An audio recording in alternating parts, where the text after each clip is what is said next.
This is a screen recording documenting the process of myself and Gyles mixing down a track we started in the last couple of weeks. I have already uploaded a bounce down version on SoundCloud of this. It doesn't have any of the effects that's currently on this track, as that's what we've put on to make it nice for the mix down. So I'll just start with the first thing we did. So we had the sounds. Turn this nice one in. So this is the first sound we had in. Yep. And we started off with EQs. Because this sound was it was quite a nice sound anyway, we just needed to remove some of the lows so it doesn't clash with any of the bass or the kick frequencies. I took out a little bit the highs, around to about 10,000 hertz, just to get any, there was nothing there anyway in that frequency range, so I just wanted to get rid of that air, the dead space. So that's what I put on the first one on chords. And did we put any effects on that apart from the channel EQ? No, we didn't. That's fine. It didn't need It didn't need anything. It has been panned to the left 19%, and then the strings that start as well, the chords have been panned to the 19% to the right. They are different volumes because they're different volumes each sound.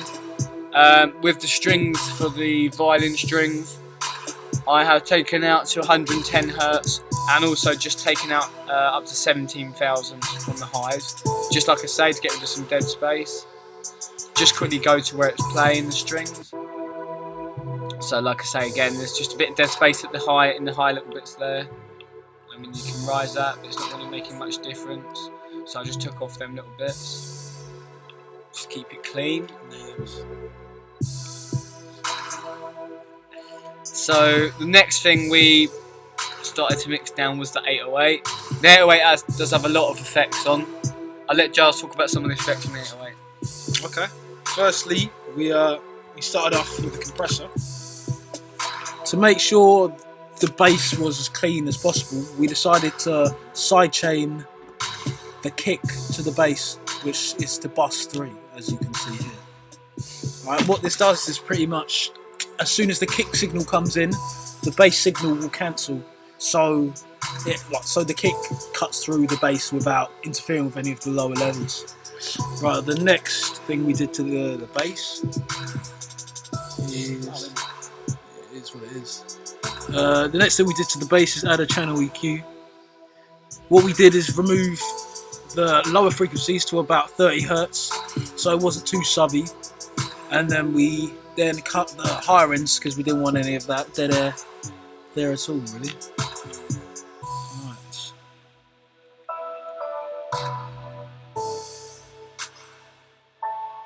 Lastly, we then added overdrive to it just to give it more of a bassy, crunchy kind of sound. As you can see there, tone and drive. Alright, the next instrument then we added was the crash, which we just, again with the channel EQ, cut the lower frequencies, let the other higher frequencies spread, and then again, lastly we put Silverb into it just to give it just give it some reverb, make it less harsh and a softer sound on the ear.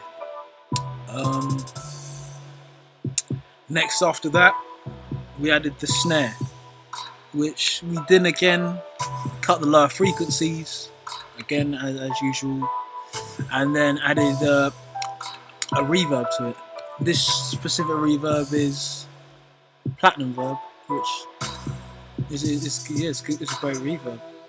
Lastly to that, we added a compressor again, just to make sure the the snare was very hard hitting and sharp. Really wanted that to stand out in the mix.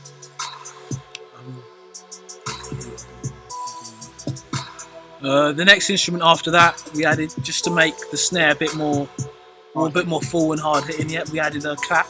We layered a clap really.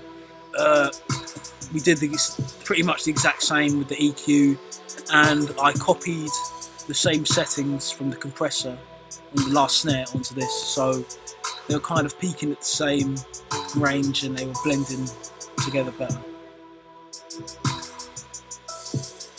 Right. Should we talk about the kick, right, mate? Yeah. So for the kick, it was a similar thing to the 808. A compressor, first thing on there, first effect, and on that it was just the third option in. So you got Platinum Studio, but it was Studio FET. It's a good compressor, and like it just with that, it's been sidechained. So obviously, like Gyles said previously, when the 808's playing and the kick's playing, the kick automatically, because it's been sidechained more, it's hitting through, and you can hear it more than you can the bass. And I'll just give that a playback again. And the other thing on the kicks is a channel EQ where it's just had 50 Hz taken out. This is just so when, even though they are sidechained together, the bass and the kick, we don't want the kick being any muddy frequencies matching with the bass. So we don't want that subbiness of the kick. We want to be able to know it's a good kick with low sort of frequencies from 100 to 200. And the highs have just been taken off to 10,000. That's just because sometimes it can, the highs they do come in even though you can't tell them that obvious. I mean, like if you do that, it's different than that. So it's just good to have it off at 10,000. So yeah, that's the kick. And there wasn't much else on the kick. I think it was just a channel EQ and compressor. Next was the triplet hats, weren't they? Next was the hats, triplet hats. Yeah.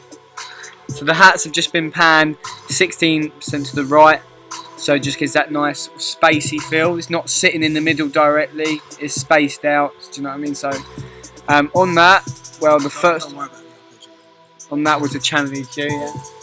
The channel EQ, and that's been really cut finely. That's been taken in, the lows are taken out right to 2,250 Hz, which is obviously high mids.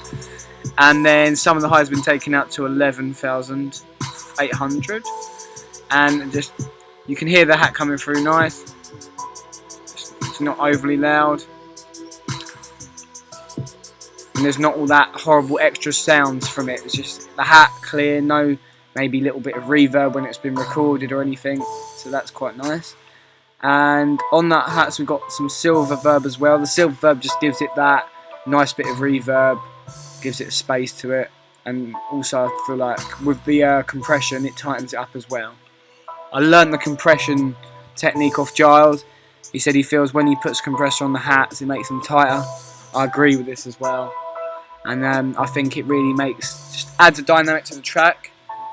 So after the triplet hats were the starter hats. The starter hats don't have as many instruments on because they're not so sort of frantic, are they? They're just they're quite simple. So on that, it's just the frequencies taken to 4,800 Hz, and then 14,400 Hz taken out the highs. So really simple stuff with EQs, just taking out the frequencies we don't need or aren't even really there in the first place. I'll let Gyles talk about the pianos. Right. With the pianos, we just added a simple channel EQ. We just cut out some of the mid frequencies that were kind of sharp to our ear that we didn't really like. I'll play the piano, or the player's playing now. Very light. Thought we keep that one very simple.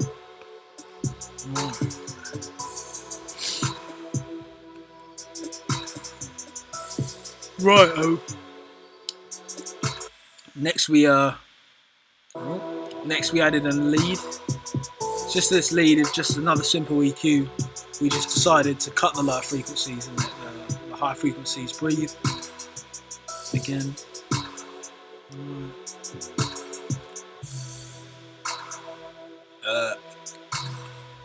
Right, the next instrument here is just another 808. We've just duplicated the track pretty much and just removed some of the higher frequencies to the low ones. Next after that we have added the snares. To the snares we've added a channel EQ again. We've cut the lower frequencies and the higher ones just to isolate the actual sound itself. And again another silver verb just to smoothen it and not make it too hard.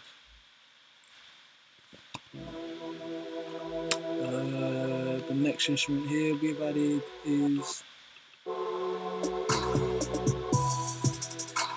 right. They're just like some minimal hats, like kind of some the 48s.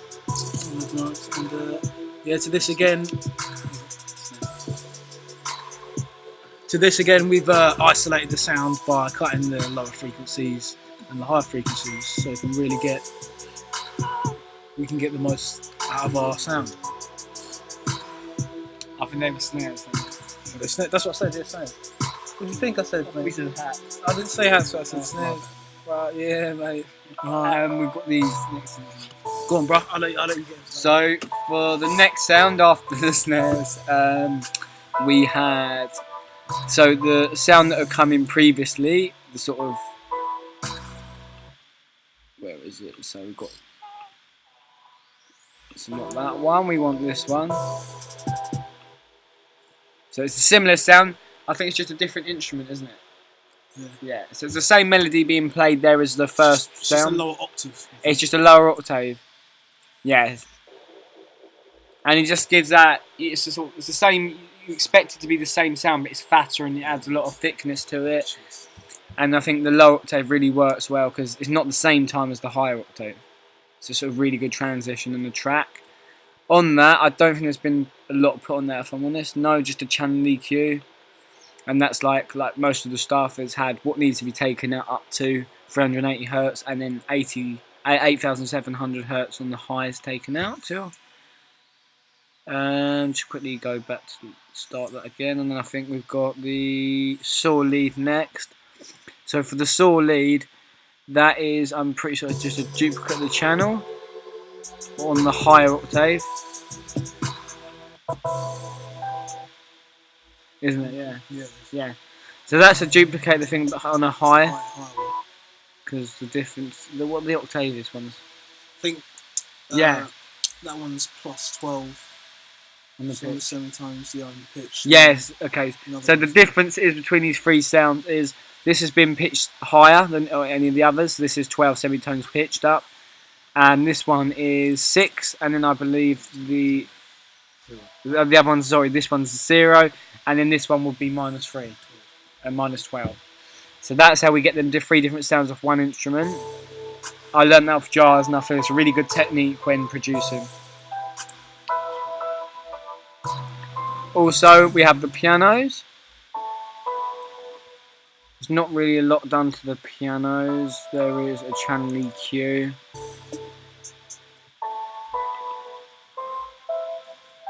And that's just had to the mids taken out, I think, maybe. Just going to take that down a bit. Just notice there that it's slightly too much than it needs to be. So that's just the piano there being, that's just taken up to like 395 Hz, and then 11,200 Hz on the highest taken up till. And it just all really fits in well. Then the last sound we had to do was, I think it was a sound, wasn't it? But the modulated version. So just skip to this.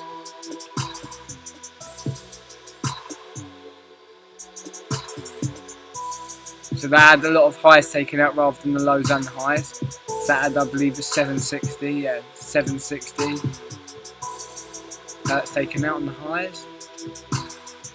So that was that, and that is a process we went through for the mixdown of our tracks. Obviously, we're going to post the final mixed and mastered version. It's going to be on the FMP. That's really the main procedure of that. We went to the post-production room at college to get it out on the mixing desk. After a few issues, we managed to do that. However, we felt more comfortable using Logic on a different DAW, so we was able to do that. So that's that.